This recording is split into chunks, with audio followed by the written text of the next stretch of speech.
দয়াল তোমার ভালো করুক। মা, আমাকে এক গ্লাস পানি আর এক পট চাল দিবি? আচ্ছা বাবা, তুমি এখানে দাঁড়াও, আমি পানি আর চাউল নিয়ে আসতেছি। আচ্ছা ঠিক আছে মা।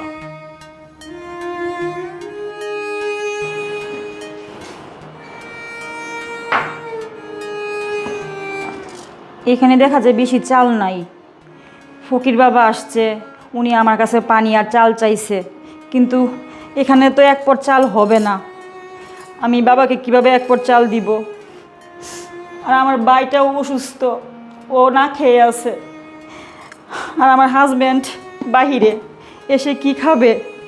আমি এখন কি করব বুঝতেছি না। আর আমার বাসায় তো কখনো ফকির আসে না, আজকে যেহেতু আসছে ওনাকে খালি হাতে ফিরিয়ে দেওয়া যাবে না। যাই, আমি এই চালগুলো আর পানিটুকু দিয়ে আসি।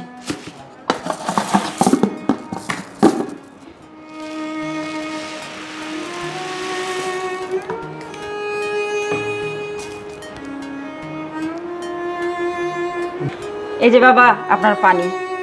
ঠিক আছে মা।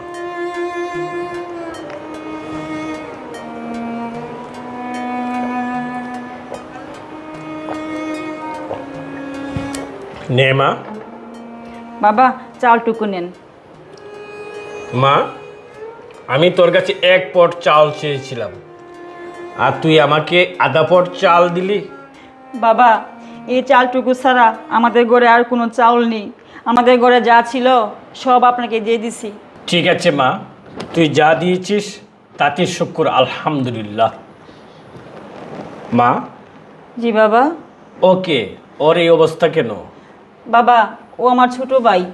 আমাদের বাবা মা মারা যাওয়ার পরে ওর এই অবস্থা। চিকিৎসা করাস নাই?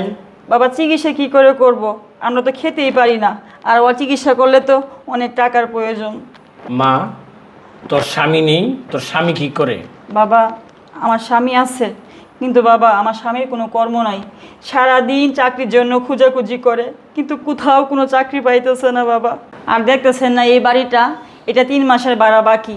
আমরা যে কি করব বুঝতেছি না। বাড়িওয়ালা মনে হয় আমাদেরকে বের করিয়ে দিবে। বাবা, আপনি আমাদের জন্য দোয়া কইরেন। ঠিক আছে মা, তুই দয়াল রাব্বুল আলামিনের উপরে ভরসা রাখ, তিনি তোর সকল সমস্যা সমাধান করে দিবে। ঠিক আছে মা? নে মা, তোর পট নে। দয়াল, তুমি সহায় হও।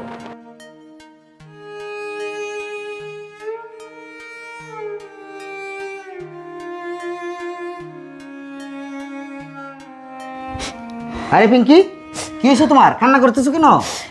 কি হয়েছে তুমি জানো না আমি কেন কান্না করতেছি? আরে কান্না করার দিন শেষ, আমাদের ভালো দিন ফিরে আইছে।